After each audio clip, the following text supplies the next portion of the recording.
Welcome to the National Women's Fitness Academy podcast.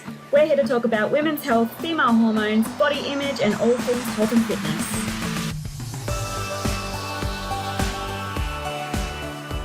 Hello, girls, and welcome back to another episode of the Women's Fitness Academy's podcast. I'm your host, Siggy, one of the WFA's educators and a women's body image and fitness coach.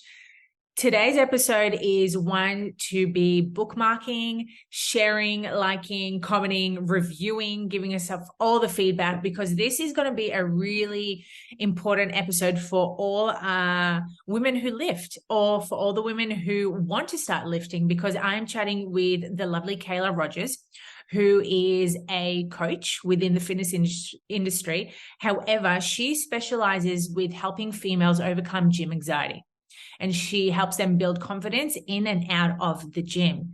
Now, her goal as a coach is to thoroughly educate her clients so they can sustain results and their lifestyles forever. And you know what? I think this is such a big topic right now within the industry. I don't know about you, Kayla, but I feel as if this is a very common topic lately, about talking about gym anxiety, building confidence, getting out of that comfort zone. So I would love to know about what got you wanting to help women to overcome that gym anxiety. 100%. So because I experienced it incredibly for 2 years, I knew it was time to, be that role model that I needed when I was starting my fitness journey. So yeah, super, super passionate about helping girls overcome their gym anxiety by, leading by example. I love that. When was there a time where you found yourself feeling that anxiety in the gym, and how did you handle it? Immediately. So as soon as I joined the gym, I had a huge rush of anxiety. I went with my mum to start off with. We did group fitness classes, and I felt it immediately. I had no idea how to use any of the equipment. I didn't know what the equipment was even called. I had absolutely no idea. So we started off, she took me to a gym class. So I was just following the instructor. It was a body shape class, and we just kind of went from there. And, I did enjoy it, but I had to keep going with my mum and doing those classes consistently, because, the anxiety wasn't really going away. So I just had to continue going. When you felt that anxiety, what did it feel like for you? Was it more like a mindset setback, or did you feel it within your body? Yeah. So it was just all in my mindset. So I had these major limiting beliefs, like I don't belong here, I'm not good enough. I wasn't confident in my body as well. So I didn't think that I met, fit standard, because I didn't look a certain way. It was all just limiting beliefs. And I just, didn't think I was good enough or deserved to be there at the start.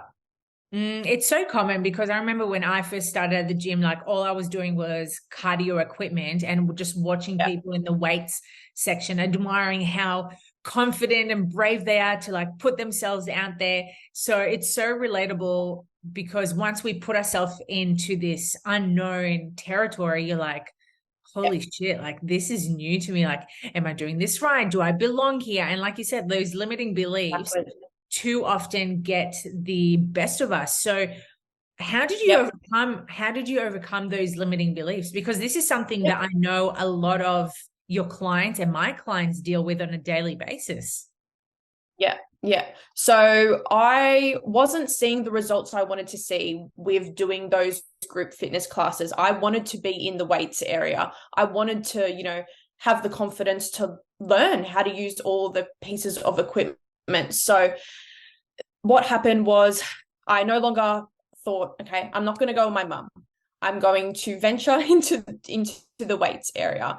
So I built up the courage to go into the weights area. I was watching videos on YouTube. I had a friend that knew quite a bit about health and fitness and how to use the equipment. So I asked her, I said, hey, can I come with you to the gym? Can you just show me the ropes? Like, how do I use each piece of equipment? So she took me around. She showed me how to use everything, which was really, really great. We started going to the gym a couple of times together. Again, she was just leading by example. I was following her. And then she moved gyms.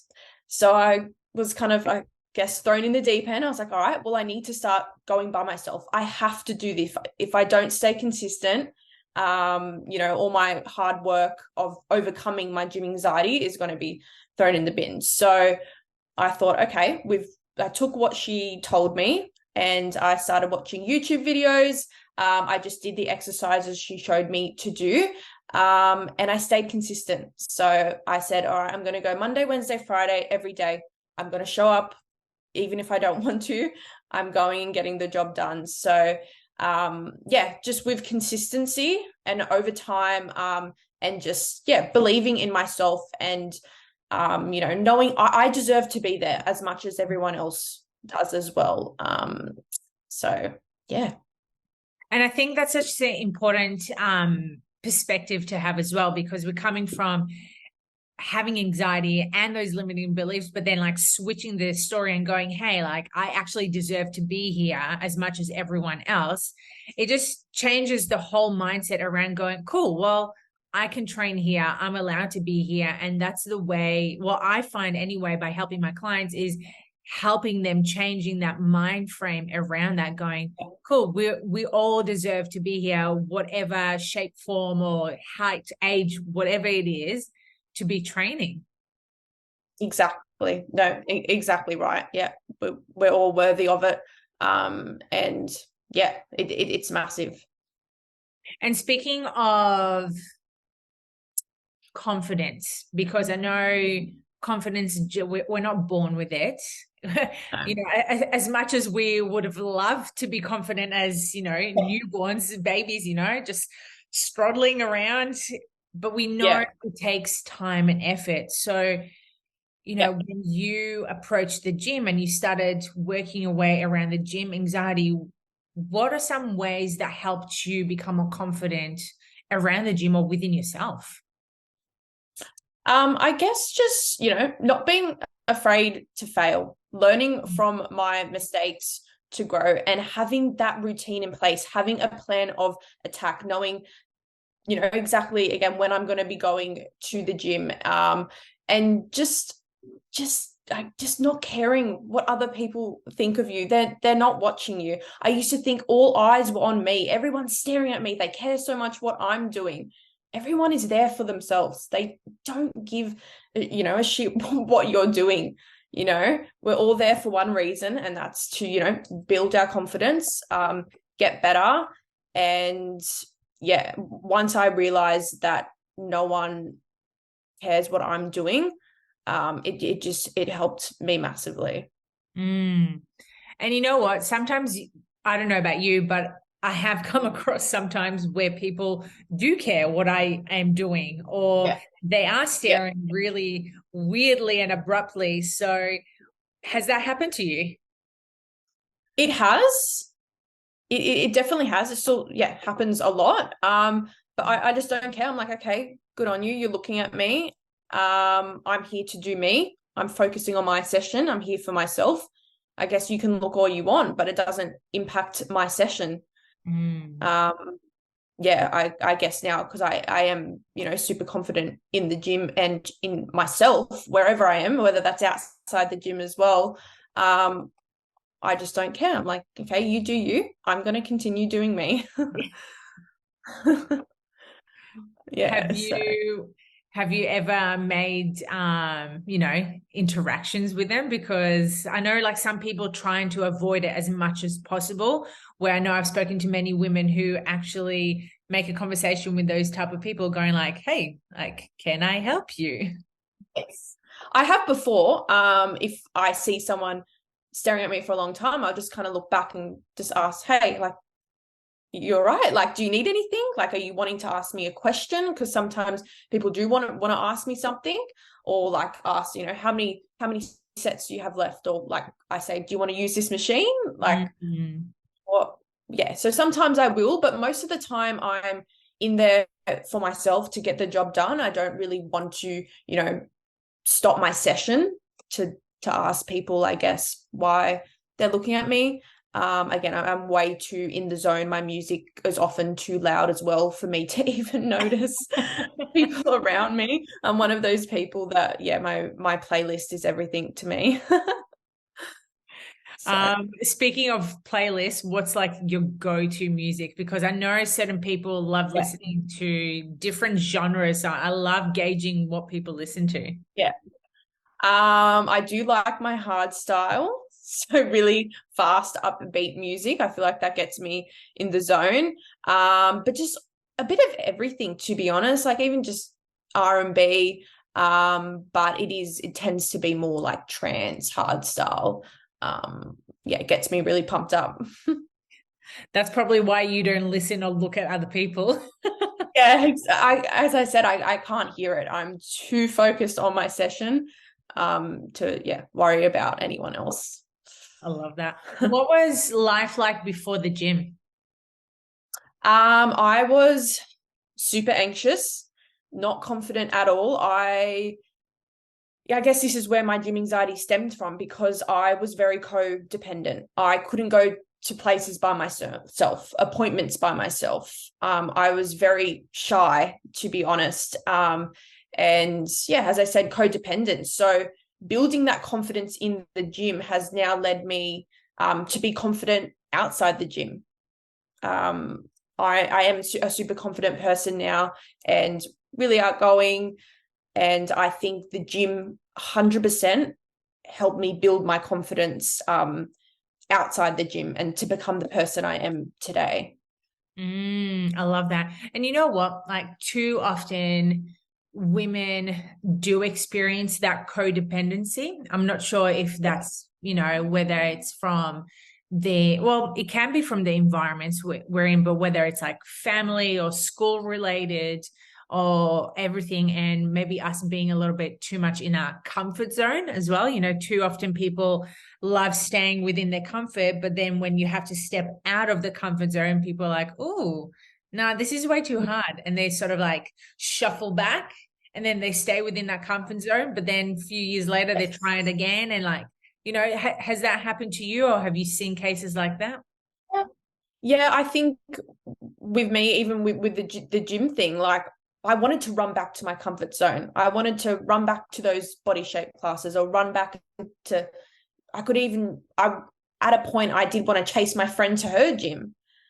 But I knew by doing those things, it wasn't teaching me anything.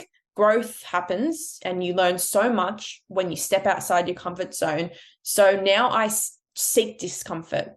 And that has allowed me to become the person I am today by continually doing things that scare the shit out of me. What's one thing that you've done this month that has scared the shit out of you? Even probably this, like my first podcast. Oh, amazing. It's a scary thing. Yeah. But as I preach, you have to do things that scare you.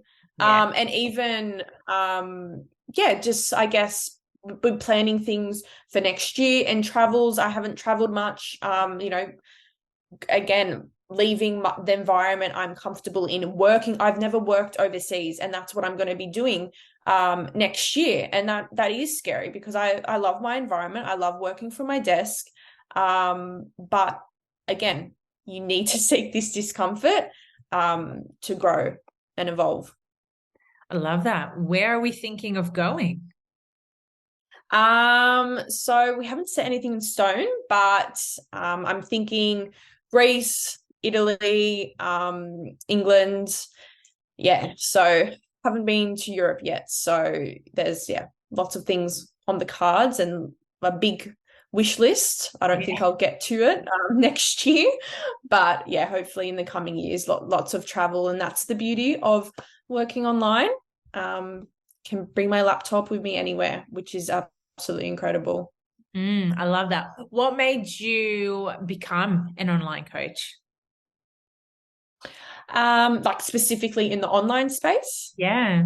Yeah. So with the online space, again, it's just that freedom. I can work from wherever in the world. I can work as much as I want, as little as I want. I absolutely love working, so I do work a lot. But it's just, being able to, again, wake up when I want to. Not that I sleep into 9. I still love to get up at 5:30 every day, but it's just creating a routine that I love and that I thrive off. And that's the beauty of being, working for yourself and working online, creating a lifestyle that I absolutely love.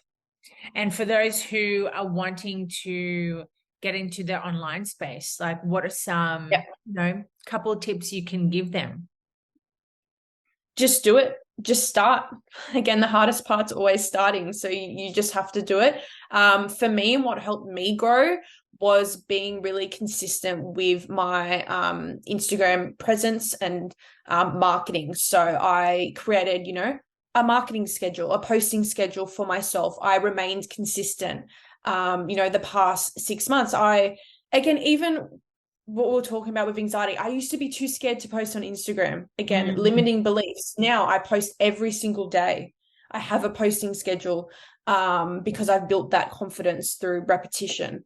So again, it's just being consistent, have a marketing strategy, and not being afraid to reach out to people. You have to connect with people. You have to reach your audience. But first of all, you do need to find your niche and interact with your niche. Be social on social media. True. That's what social media is. It's for us to connect with one another. So it's I'm really glad that we've opened this conversation, because too often we know that a lot of coaches do have the difficulties around marketing or around showing up or, making a story or doing a post. So I love the fact that we've spoken a little bit more about this. And you also mentioned that you've placed a strategy plan for the social media side of things. What does that look like for you? Yeah. So each day I kind of post a specific thing. So, Monday will kind of be like a photo of me, which is creating connection. Tuesday will be a bit of social proof, so like a client testimonial, transformation. Wednesday will be maybe like a training reel. Thursday is kind of like a tips post where I just give a couple tips on a specific topic. Friday, again, it's a bit of a connection, relatability post. And then Saturday, again, it's kind of like a tips kind of post or a solutions post. And I found, again, being consistent with this has helped a lot. Yeah. I love that. What's one thing that you have noticed with the strategy that has helped you?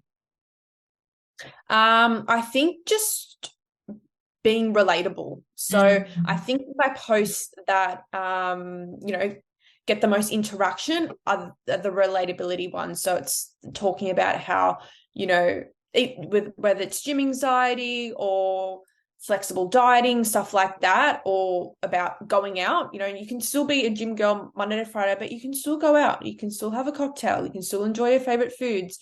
And I preach that. And often I'll have girls come to me and be like, oh, wow, like, I want to do that. Or when I've spoken about my gym anxiety, I'll get messages like, oh my gosh, I feel the exact same way. That's me right now.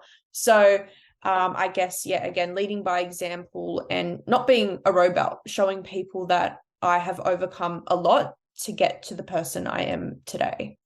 It's so important to share that with a lot of people. And again, like that's how we build that connection. Yeah, exactly. Exactly right. Yeah. Because often I find girls maybe look at, online coaches or fitness professionals and think that, we haven't overcome things, or we've just always been like this, which we haven't. Yeah, we've definitely had our fair share of obstacles.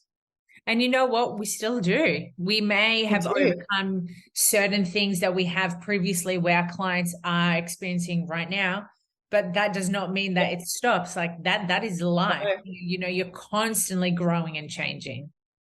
Exactly. And even until this day, I actually still get a bit anxious with posting on social media, even though I do it every day. Every single day I do it, and I still get anxiety. What comes up for you when you are posting on social media? Is it mainly the limiting beliefs? Yeah. yeah, so I guess it's just, not believing in my skills or capabilities, or worried about people's judgments of when I'm posting something quite personal, like those relatability posts. Yeah. But then I just go, I don't care. Whatever. They can judge me. It's on them, not me. Let's speak about judgment, because I know you may have been judged in the past. You may have judged others. I know I have done both. We're fucking Yeah. human. It's normal to Exactly. happen. But how do you deal with judgment yourself? I just think it's on them. Mm, There's clearly something going on with their lives that they might not be happy with for them to judge me. So yeah, I think it just it's all on them, really. Yeah. mm, Or so true. them comparing themselves, or wishing they, maybe had something I have. I'm not sure. Well, we already know that most of the time when people are judging, either jealous of the fact that we're doing something that they're Yeah. wanting to do, or the fact that they don't have the Yes. confidence that we have. So again, we have to always come from a place of love and understanding, even though sometimes you really are angry about the fact that someone just said something mean about you. But again, we know being mean back is not necessarily going to help the situation. No, definitely not. And you do have those, I guess, people in your comments. And what I personally do is just delete it, or block them. Yes. I don't want to be surrounding myself with those types of people anyways. Yeah, and I don't let that affect me, because as I said, it's on them, not me. Yeah, 100%. How would you help your clients around that? Because I know for mainly younger females, they experience that a lot, and we take things on board very, very closely to our feelings. Yeah. I like the quote, hurt people hurt people. So they are definitely going through their own struggles. And they are, putting it on to someone else because they're clearly going through it. And they're not happy within themselves. So they try and bring everyone else down with them. So it just says so much about them, and it says nothing about you. Mm-hmm. But too often it's very easy to say that, but very hard to understand it. Yeah, for sure. And that's why, as I said, just delete, block, out of sight, out of mind. Mm. Yeah. Yeah. I don't like to associate myself, with those, I guess, type of people or comments. Yeah, I 100% agree with that. There's nothing better than a block button. Yeah, exactly. It's there for a reason. You can use it. I don't use it very much, to be honest with you. But it's there for a reason. Exactly. Blocking out that negativity out of our lives. Yes. Blocking out the haters. Seriously. Now, when it comes to like this time of year, summer and festivities, I know you're very big on flexible living. Like, what does this Yep. time of year look like for you? Yeah. Yeah. So for me personally, what I am doing with myself is calorie budgeting. So because I have just come out of a photo shoot prep, I do need to be more strict with my nutrition. So what I'm essentially doing is reducing my Monday to Friday calories by 100 to 200 per day, to be then utilized at my Christmas events on the weekends, because every weekend I do have something on now. And because I want to stick to my reverse diet, I'm utilizing that method to stay on track. And it has worked wonders. I've done it for 2 weeks now, been out for 2 consecutive weeks on the weekend. And I'm absolutely on track. So yeah, that plan in place helps massively. And you know what? For someone who's, quite social, we don't want to have those feelings of anxiety around food or around social events and people. Yep. Yes. So yeah, again, even with my anxiety, it allows me to enjoy the event because I know that I have that plan in place. I put in the work from Monday to Friday, so I don't have any feelings of guilt, no anxiety, and I can just enjoy the event and be super, super present. And speaking of, social events and like foods and drinks, like what is your mindset around all of that? Like, would you, because I know you said you're very big on like budgeting and, Yeah. your calories around that, but in terms of Yeah. choices of food and drinks. Yeah. Okay. Yeah. So with food, I will always, fill up my plate or choose an option that is, some sort of meat, high in protein. And then in regards to drinks, I just stick to vodka sodas.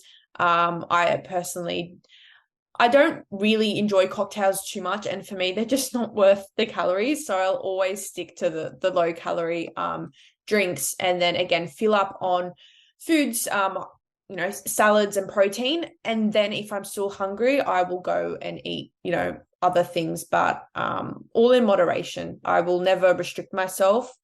If I want something, I honor it, and I honor those cravings and have it.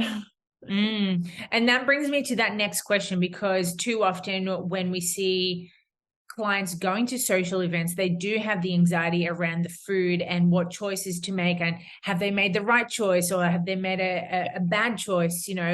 Did that ever happen to you, or have you come across that with yourself as well?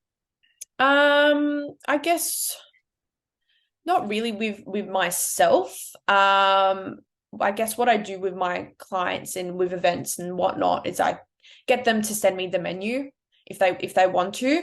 So I can kind of, guide them on a couple of options of what they can have. But yeah, with myself, not really. That's good, as long as we're not having that anxiety side of things around food, because there's nothing worse than calorie budgeting and being social than having the anxiety around the actual food and drinks. Food. Yeah. Put in the work earlier in the week, and reward yourself on the weekend for that hard work. Would you ever reward yourself during the week, or do you mainly look towards like the weekend? If I do have an event on during the week, 100%. What I do with those events is I tend to just save food on the day.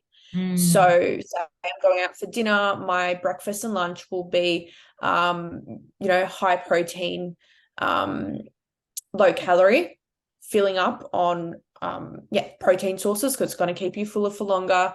And then just save, majority of my calories for that event at night. So that's how I navigate the Monday to Friday events. I love it. Life before calorie budgeting and tracking. What was that like for you? Because we've spoken about the anxiety side of things around gym and socializing and being like codependent. What was your relationship with food back then? It was quite good. I've always been really active my whole entire life, playing high levels of sport.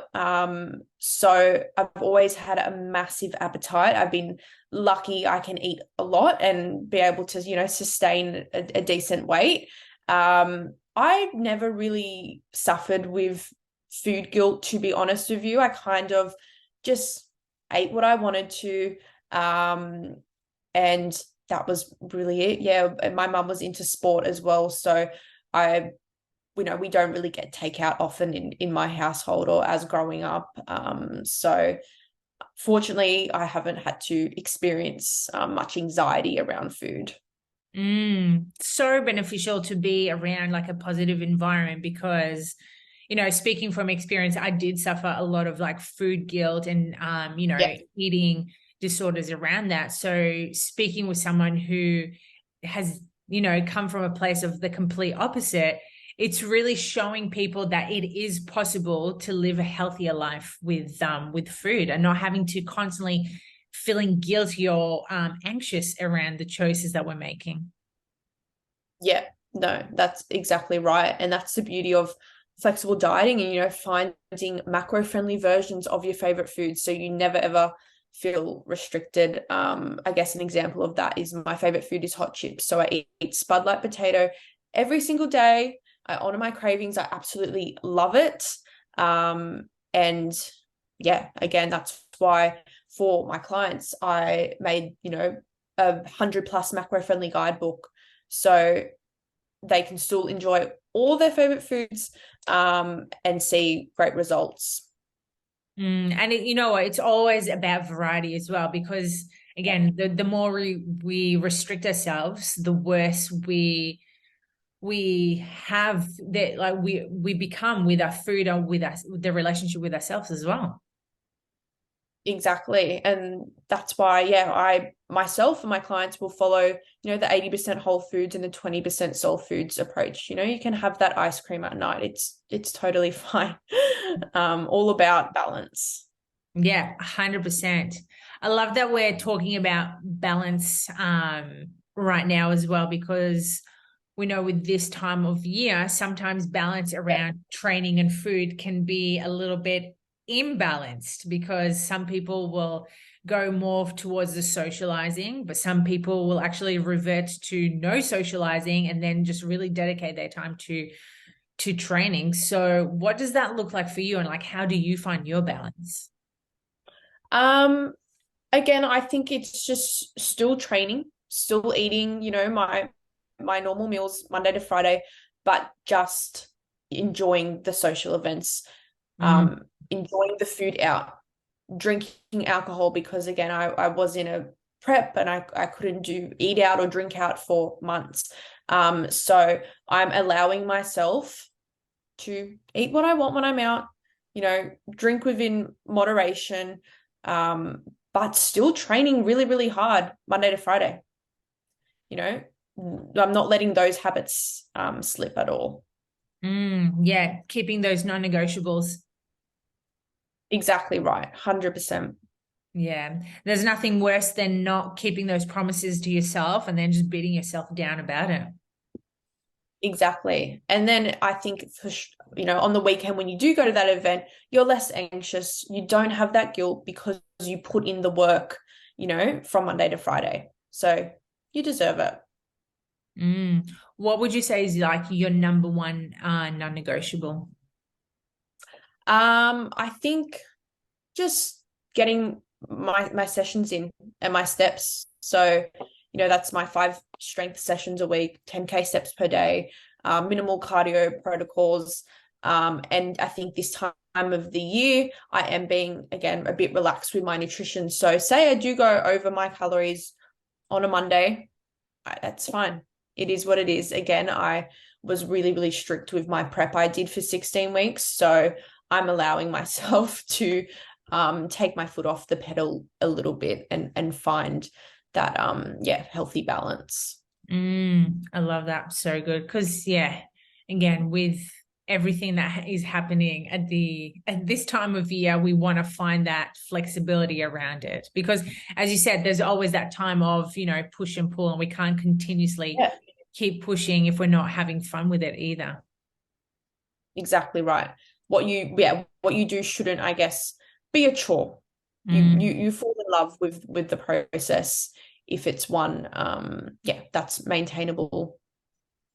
Yeah, I love that. So good. Kayla, thank you so much for joining me. I swear, I think a lot of Okay. the listeners are going to be admiring how open you have been with us today, especially around gym anxiety, because we know too often we hold it within ourselves, but we're too afraid of actually expressing and talking about it openly. So I'm sure a lot of the girls are having these like aha moments going, fuck, I need to put myself out there a little bit more.